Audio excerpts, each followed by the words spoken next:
I like my church. Yeah, it's a very good thing, isn't it? I mean, I really do. Man, it's good to be here, and I'm glad you're here. Today is going to be a little different. As you know, we finished our study last week of 1st and 2nd Thessalonians. And before we dive into another book to work through, we're going to have a little topical series titled, Who is Northfield Church? I know, that's pithy, isn't it? And so what we'll do this morning is I'm going to hit just a high view of who we are. And then next week we have a very special guest speaker, Dr. Matthew Delaporta, who's going to be giving a little overview of groups, and we'll discuss that here in a little bit. But I'll be touching a high view of who we were and a little bit about who we are. Because as you'll see this morning, I hope, we wouldn't exist were it not for the people that came before us, right? And that's commonly said, but it's often overlooked. God's grace working through people before you. And when I was in seminary, one of the best assignments I ever got was from a professor who wanted us to record our grandparents recounting how they came to the faith, assuming, of course, we had grandparents that were, in fact, Christians.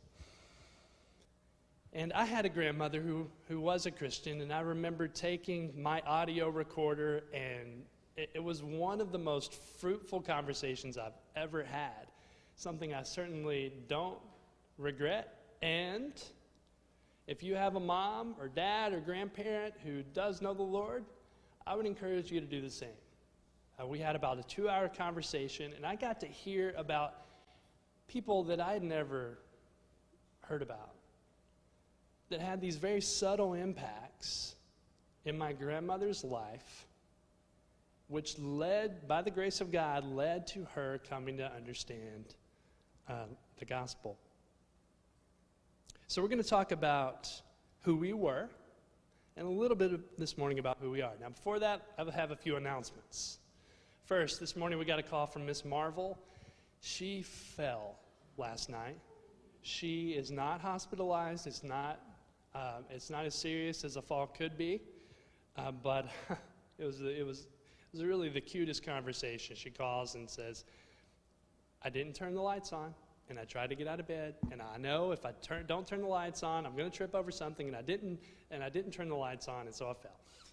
And she bruised her leg, I think, but other than that, she should be fine. I will encourage you to keep her in your prayers. Also, and I'd like for this to be put into our bulletin and slideshow in the coming weeks. For you who aren't out of town on countrywide travels next month, I want to host a Friday night couples study. In other words, for 4 Friday nights, just 4, I want all of the married couples at Northfield Church, and perhaps some out of Northfield Church, to hang out with me and my wife. And we're going to talk in depth about what it is to have a gospel-centered marriage. And unless you're Jesus, your marriage could improve, right? And even Jesus' marriage could improve because his bride is us, right? And we're not yet glorified. Friday night, starting July 12th. Listen closely, July 12th. The 19th, the 26th, and August 2nd. You're mine. If you're married, you're mine. And I don't say that in a weird cult sense. I mean, like, you're just hanging out with me on Friday nights through July. And just so you know, child care will be crowd-funded. This is the way we do this. We will arrange the sitters, and then we'll all just pull our funds and make sure childcare is provided in that manner. Any questions about the Friday night marriage study through the summer? Yeah. It's going to be at my house. Time's negotiable, but it's probably going to be 6 to 6:30. We'll keep you posted on time. Any other questions on that? Sounds ridiculous. Would there be any way you can record it for those of us who are Friday nights? Absolutely, sure. Besides, I'll send my Yeah. You don't have to deal with You already know all this stuff anyways, Greg. All right.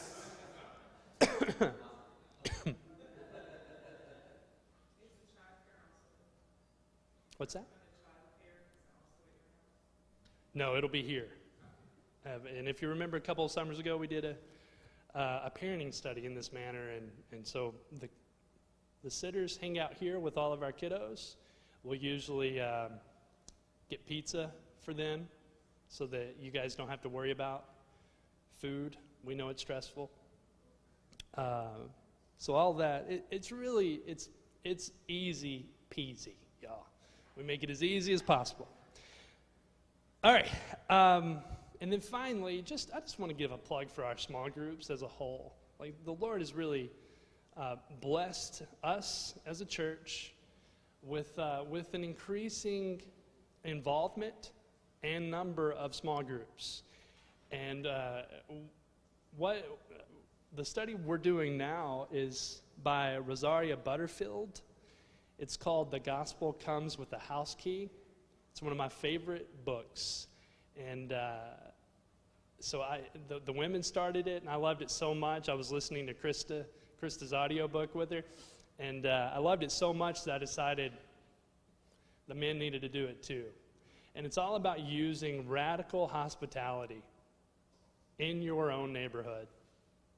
The Gospel Comes with the House Key. Absolutely love it. And so if you don't have that book, get it, and then join one of our small groups. And we have a number. You know what these are. If you don't, look at your bulletin. You'll see the offerings. Hang out and learn more. All right, so I'm going to open this up in prayer, and then we're going to walk through we're going to walk down memory lane. Lord Jesus, I praise you.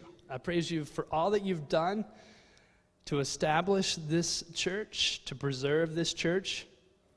I pray this morning that as we talk about the past, that the evidences of your grace and your work, your love, your mercy would be evident through my words and in our hearts and minds. And that we would remember that he who began a good work is faithful to complete it. We don't know what your plans are for our church, but we know what your plans are for us.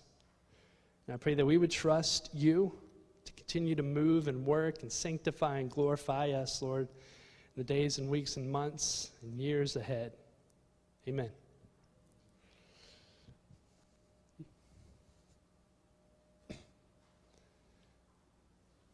Can everyone see that timestamp? This is August 2nd.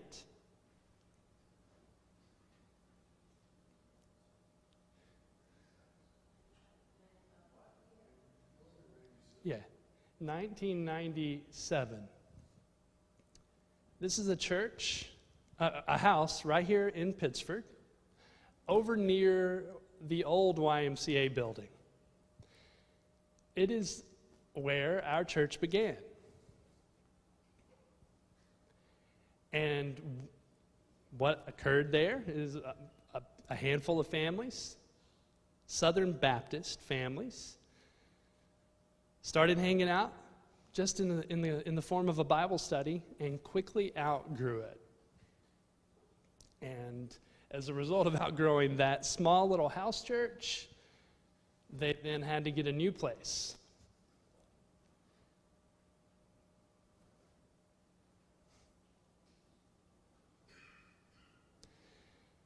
Everyone recognize this place here? Yeah, so after outgrowing the home church,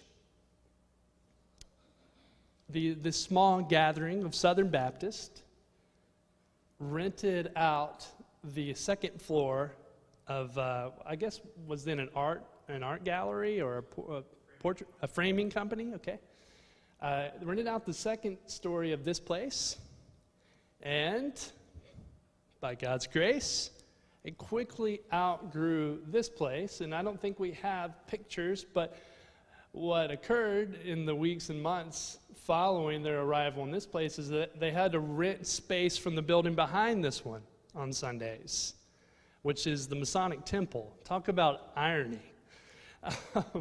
And so they started meeting, having Sunday school classes in the Masonic Temple because of the overflow. In the earliest days, which would be around this time, the church reached about 100 in attendance. I mean, and considering that it had just started, I think it's fair to say it was thriving. All right, let's see the next picture there. So this is one of the original bulletins or programs. This is the service installation for the first ever pastor of what was then Pittsford Baptist or First Baptist. You'll notice that it says First Baptist Church. So that's an interesting side note. When these Southern Baptist families planted here, they named the church First Baptist Church because there was no other Baptist church in Pittsford, or at least so they thought. The United Church, however, had been 150 years prior, had been First Baptist Church. And it had joined, Kristen, help me, the Methodist Church, the United Methodist Church, right? To create the United Church, which is very close, just outside of the village on this side. So the town came in and said, you can't call yourself First Baptist Church. We already had one of those. And that's how you got Pittsford Baptist Church. Reverend Alan Todd was the first ever pastor. Prior to hiring him, they just had guest speakers come in to the house church or to the frame shop. And so they hired Alan Todd. Now here's another interesting side note. Alan Todd is from Henderson, Kentucky, which is 20 minutes from where my wife grew up. Alan Todd performed the wedding ceremony for my wife's father and his second wife. How about that for irony? You really like your Southern boys. All right? So this is, so that timestamp that you saw, that wasn't 97, that was 91. Just kind of give you some perspective here. This is one of the first vacation Bible schools. And I took a picture of this, and forgive the quality of these photos. I didn't want to take them out of the photo albums and risk damaging them, so they're a little blurry. But this is the first informational pamphlet for their first vacation Bible school. And I mention this because what you'll see in the following photos reflects some successes on behalf of this early church and some failures. And as you know, it's important that you learn the failures of the past so that you're not doomed to repeat it. And so we're going to look at some of the failures of our church in its earlier stages, but we're also certainly going to look at successes. We've already mentioned how the church thrived in those earliest years, outgrew building after building after building. Vacation Bible School was another major success, and it's one that we continue to implement in our church. In the early days, just the first year or two or three, Vacation Bible School rapidly increased. They had, by 92 or 93, they had nearly 100 kids for Vacation Bible School. 25 teachers and 100 students participating. Just fantastic the way God worked through that. I will note, the bulletins looked exactly the same when I arrived 5 years ago as they did in the earliest days. Thanks to Reynold, Dr. Bailey back there for updating them. If you're looking at it now, you're thinking, oh, yeah, that's pretty sophisticated. Well, Rainey's done some work there. All right, next, let's see the next. So after outgrowing that second location, the frame shop, they got to around the 100-member mark. They started talking about building, like a permanent location for worship. That's always a complicated journey for a church. Always, right? And that it doesn't just that rule doesn't just apply to churches. It also, from what I understand, applies to marriages. Like if you want to get divorced, like build a house together from scratch. I've heard it's one of the most stressful things ever. Maybe that's why I've never done it. Like I just buy houses that are already built, and that's good.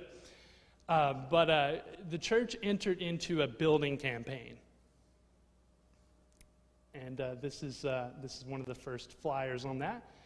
Now, if you'll skip to the next slide, this is a message in that particular flyer or pamphlet from the first pastor, Reverend Todd.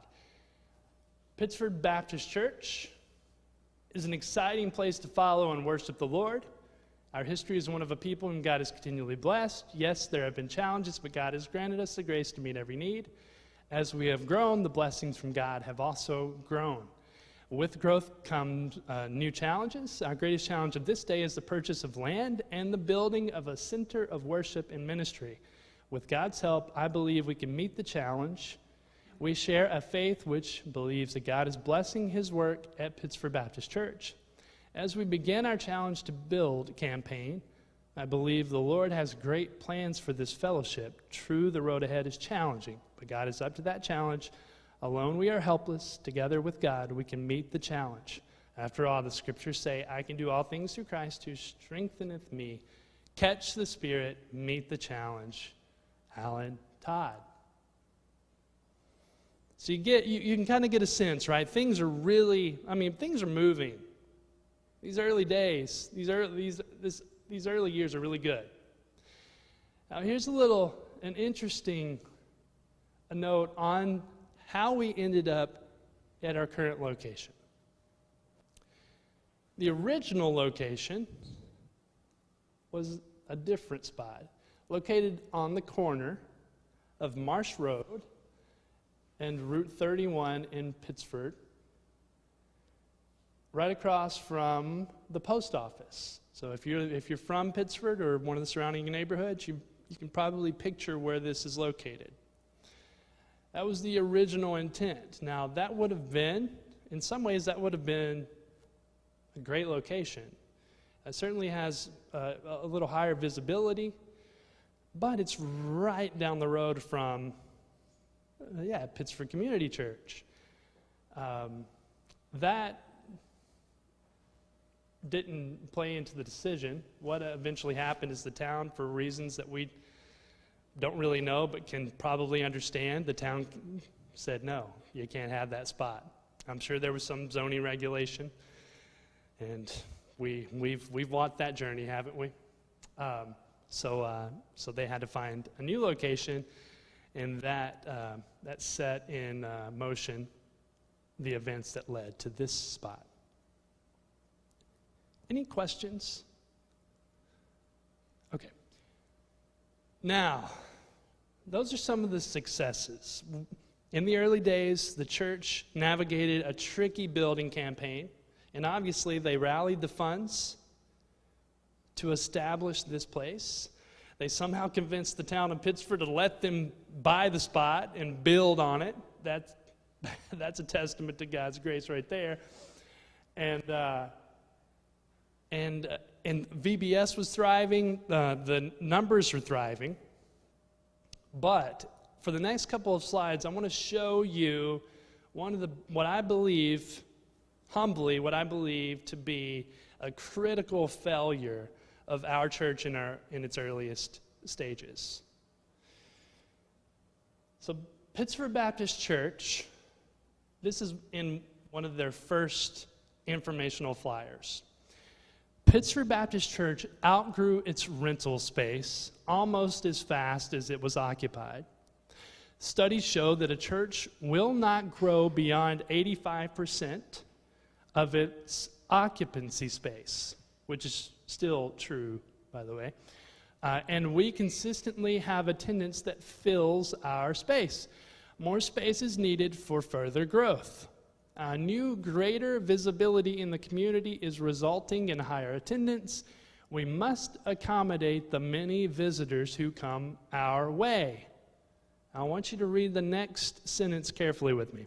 People are searching for spiritual needs to be met, and Southern Baptists moving into the community are looking for a full-service church home. We need a larger, permanent home to enlarge and expand our ministries. New York State is considered a missions field not unlike places like Russia and Romania. The Baptist Convention of New York, only 25 years old, serves Connecticut and a portion of New Jersey as well as New York. Funds for conducting missions ministries are very limited due to the small number of Southern Baptists here. Now you see Southern Baptist mentioned twice here. The first mention is in reference to what you'll soon see is the original vision of the church. The second mention is an acknowledgement that there's not many Southern Baptists here. Any questions about this earliest write-up about Pittsburgh? What's that? What's the difference between Southern Baptist and Northern Baptist? That's going to take a lot longer than we have this morning. Yeah, I'll be glad to chat with you. Let's do lunch this week and I'll describe it. There's not that significant a difference today, but there certainly was back then. All right, so the next slide, let's look at that. So this is the vision. Now before you read it, I just want to remind you that where there is no vision, the people perish, right? A vision is very significant, very important for how you proceed. All right, so let's just walk through this. The vision. You did not choose me, but I chose you and appointed you, that you should go and bear fruit, and that your fruit should remain, that whatever you ask of the Father in my name, he may give to you. John 15:16.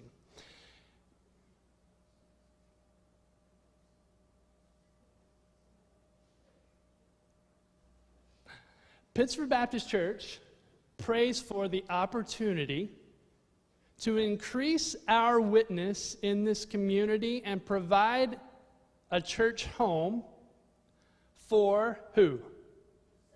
Southern Baptist moving into the area. Sharing God's message is our purpose. We hope to expand our existing ministries, initiate a ministry to a retirement center, start a daycare program and other weekday ministries, and enlarge our deaf ministry. In searching for a permanent location for Pittsford Baptist Church, we saw doors close on some properties. Now an ideal plot of land on which to build our church home is available. We are negotiating a purchase with the owners of the land, and we believe God has led us to this property. Our goal for the purchase of land and building on the property is $800,000. Now again, in this vision, you see this term, Southern Baptist. Part of the original vision for our church was to build a community of Southern Baptists.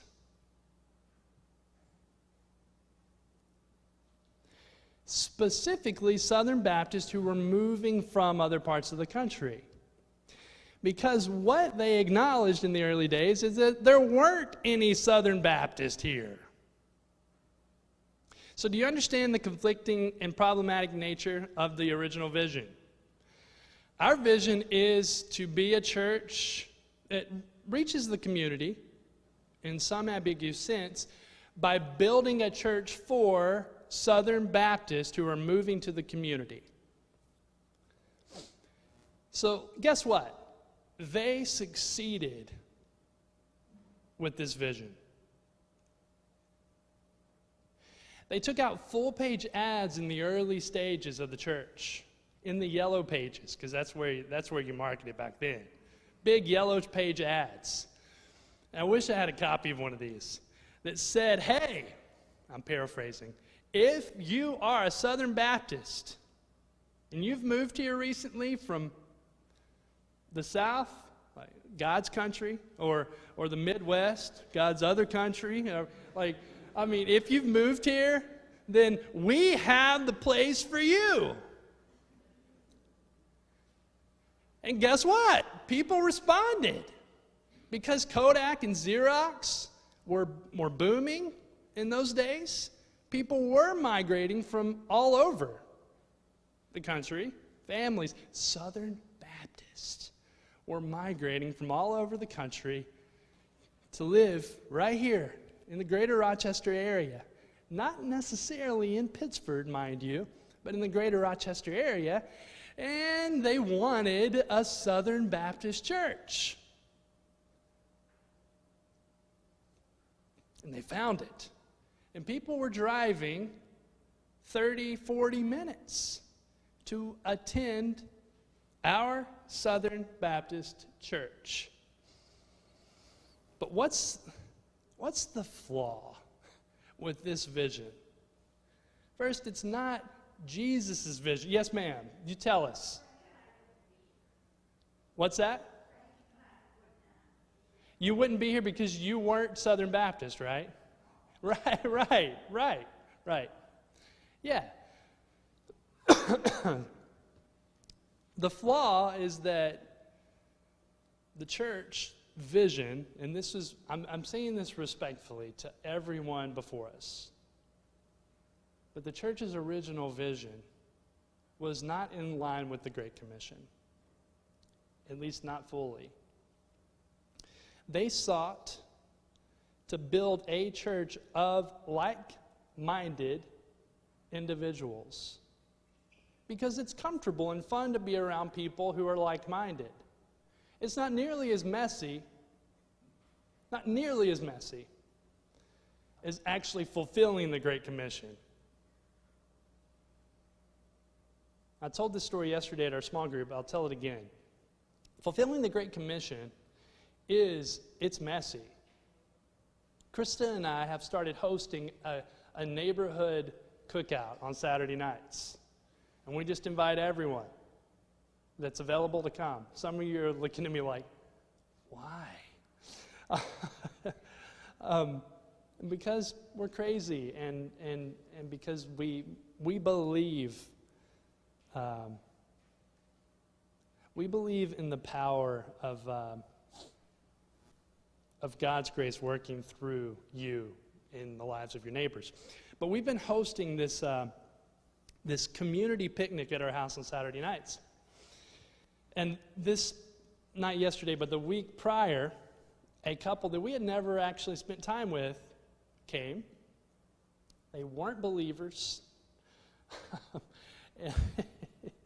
And so we asked them, we made the mistake of asking them how they had met. And I can just tell you that, I won't go into details this morning, but let's just say that it was, the way they met would have been perfect fodder for an 80s romance film. And they were pretty descriptive. And I'm just sitting there like, oh, okay, wow. Thank you for sharing all those details, right? I'm glad my kids are outside right now. I mean, reaching your neighbors is going to be messy, much messier than just reaching Southern Baptist. And what happened in those early days is the church focused on reaching primarily Southern Baptist, and with all due respect, never learned to reach this community or the surrounding communities.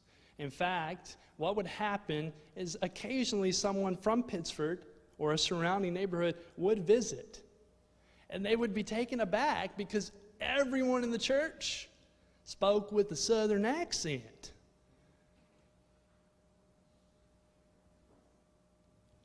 You can imagine, like, culture shock. Here's this little neighborhood church, and we're a neighborhood church, right? Like, our location, like, we're a neighborhood church. Just imagine people from these neighborhoods visiting and, hey, y'all, how you doing? Come on in. Needless to say, people didn't stick around. And what happened is, well, year after year, more of these Southern Baptists began to move back home, back down south, or back to the Midwest. And then when the market crashed in 2008, that slow dying process, it got much faster. Because then a bunch of families were sent on early retirement back to God's country. I'm being facetious, but you get the point. Back down south or back to the Midwest. And what that left was a handful of well-meaning, God-fearing, loving families primarily from outside of Pittsford who had never learned the language of their own community. I think that's a fair assessment, right? Some of you have been here for years. Is that a fair assessment?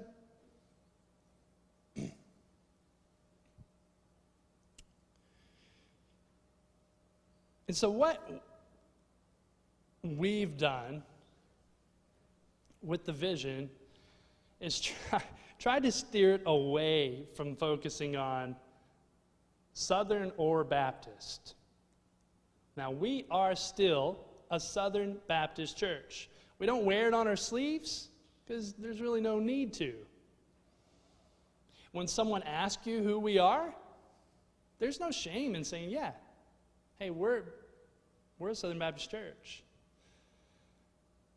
Now, how you say that could create some confusion, right? I mean, let's just admit that the word Southern and the word Baptist, they're not well received in this part of the country.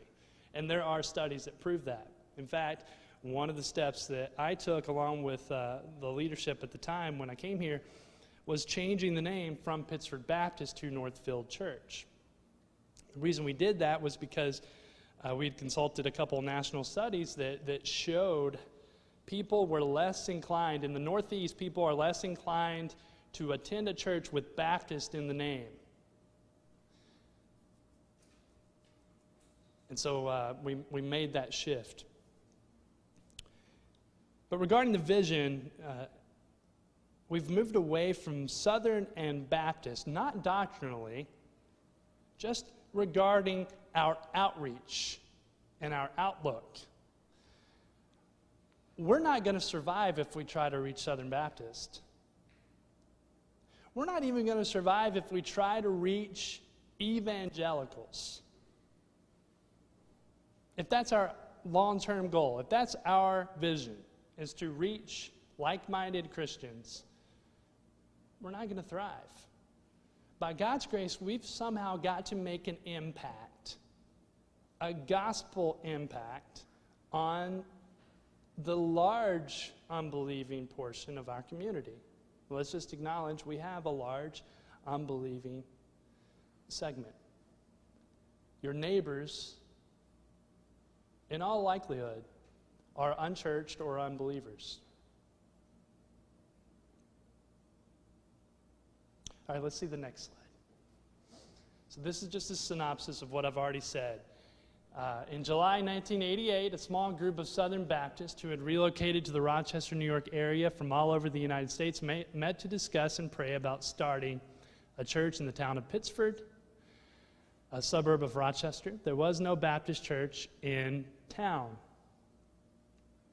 The first Sunday school and worship service of Pittsford Baptist Church were held August 7, 1988, in the home of John and Naomi Paget, 10 people united as the church's first members, and by December 6, membership had grown to 22, had outgrown the Paget's home and moved into rental space in the Burdett Building, a building housing 4 businesses on Main Street in Pittsford. During its first 10 months, the church flourished and grew with guest preachers each Sunday while searching for the man God had in mind to serve as pastor.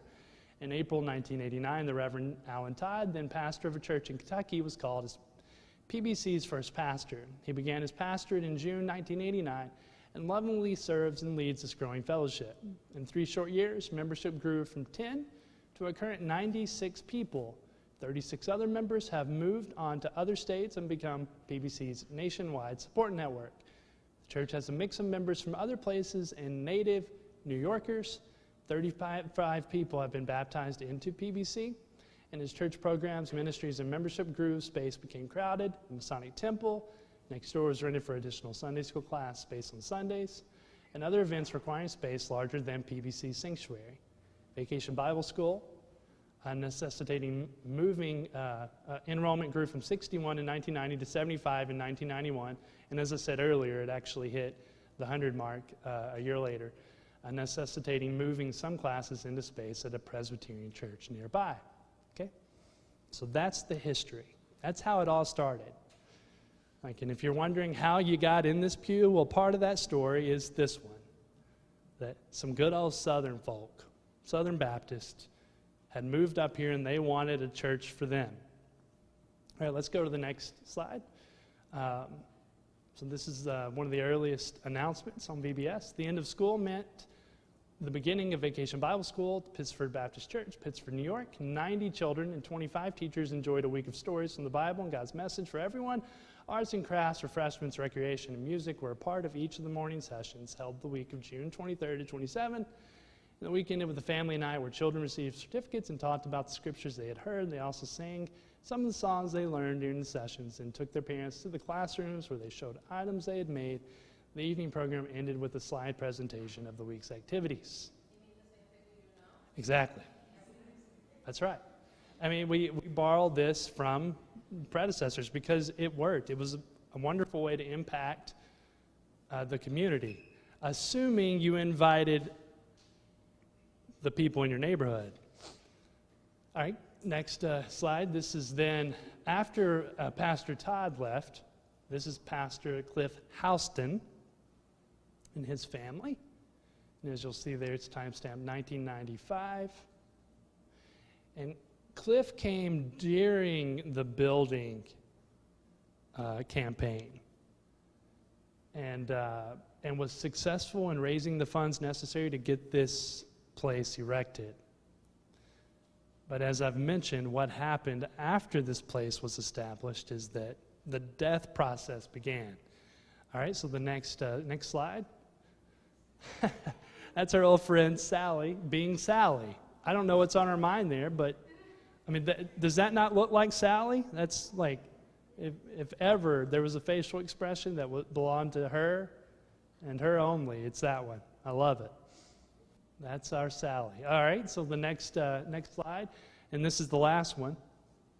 This is the church, at least a picture of most of the members in the early days. See how many people you can recognize.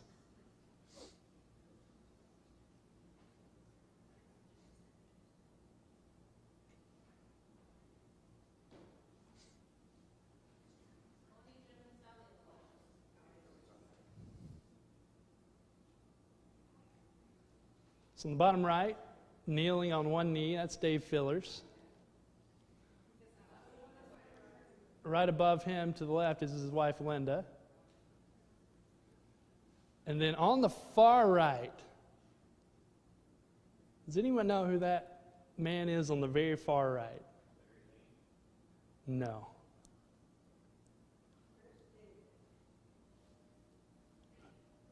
Who is it? Nope. Very far right. Anybody recognize that guy? That's a Gordon Bowling.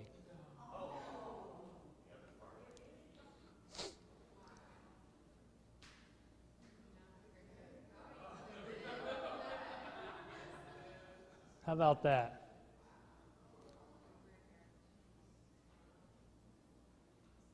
All right, so zoom out for a moment. This is a happy picture. Can we all agree on that? A really happy picture. One that, it's a very promising picture. This screams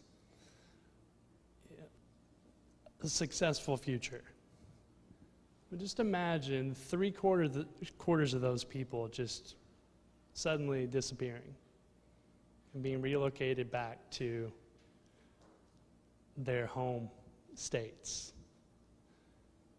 And then you realize it's not that promising a picture, right? Which takes us to current day. And like I said, I'm just doing an overview today. We'll get into specifics in the next 2 Sundays, beginning with Matt. Next week, he's going to talk to you about how vital small groups are. But before we get into that and to conclude today, I just want to show you quickly our website.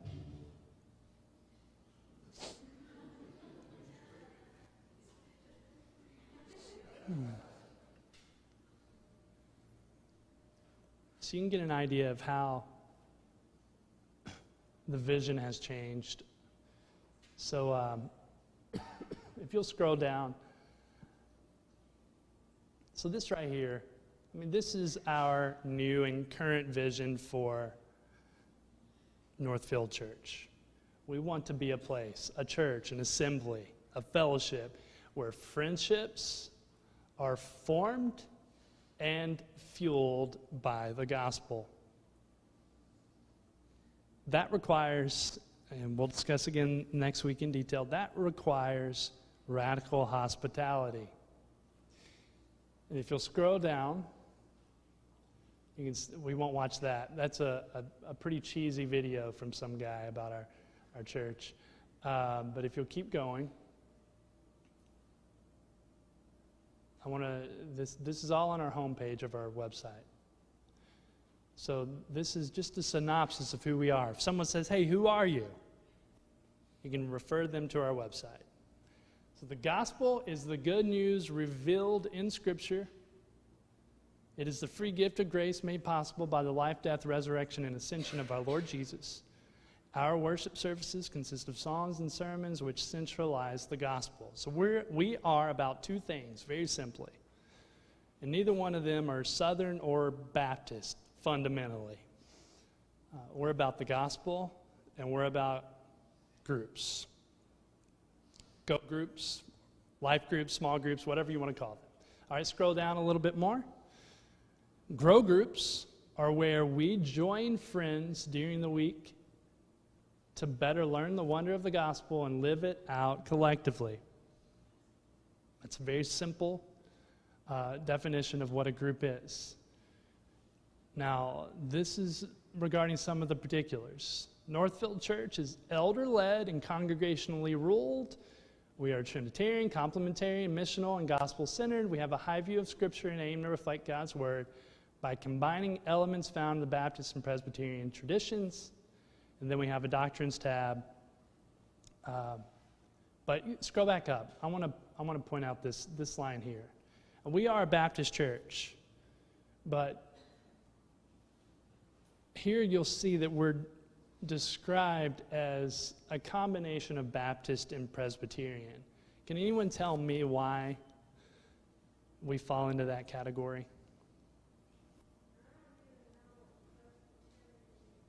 So that's a no. Can anyone tell me why we fall into that admixture of Baptist and Presbyterian doctrines. How we differ maybe from just a traditional Baptist church.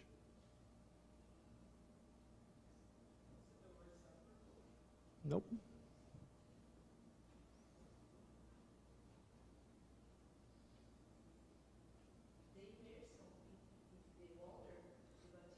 Immersion, right? No, all Baptist churches immerse, that's a fundamental component. How are we a little different than traditional Baptist churches? I'll give you a hint. The word Presbyterian comes from the Greek word presbyteros, which means elder. So now I'll ask it again. How are we a little different than most Baptist churches? We are elder-led. That's right. And elder-led is primarily, it's a little more rooted in the Presbyterian tradition than the proud democratic Baptist tradition, right? Yes, we are congregational, but we're also elder-led. So if someone says, well, what are you? Well, we're Baptist in the sense that we immerse. We're not going to sprinkle you, and we don't baptize babies, with all due respect. We believe that baptism is reserved for those who've made a profession of faith. But we're Presbyterian in the sense that we're elder-led, meaning that the template that God established in the New Testament of laying hands on elders, a plurality of elders, and allowing them to lead the local churches is what we follow. And of course, that's one of the major shifts that we've made just in the last couple of years, right? And so that may be confusing, but that's how I describe our church. When someone says, what are you? Well, we started as Baptist church, and now we're kind of a blend between Baptist and Presbyterian. What does that mean? Well, come and find out. All right, so that is a high view of who we were and who we are. Are there any questions from you guys? I know this has been a little different. Any questions about who we were or who we are? It means find an amazingly godly wife one day. That's what it means.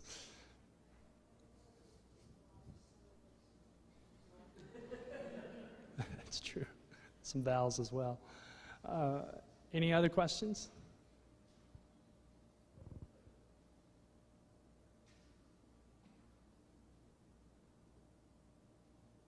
Yeah. Can you say a little bit about how we're different now in that we're trying, like, what are we doing to better learn the language and, like, really be reaching with the surrounding community? Talk a little bit about our vision there. I could, but I'm hoping your husband's going to cover that at length next week. The way we learn the language is by getting to know our neighbors.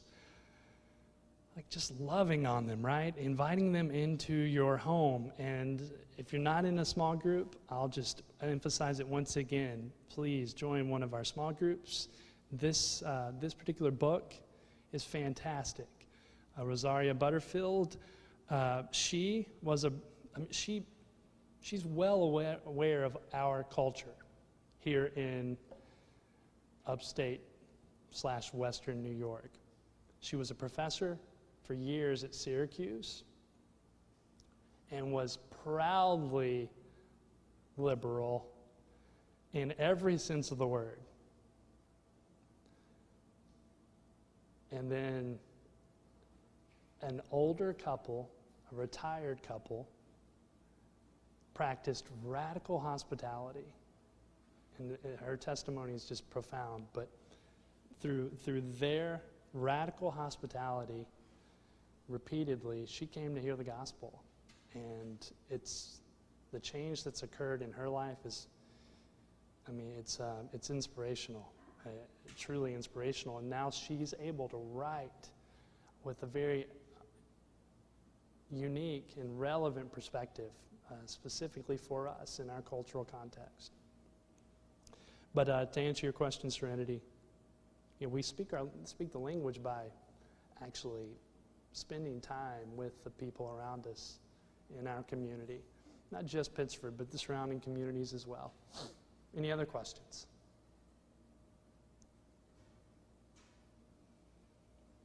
All right, let's conclude by praising God for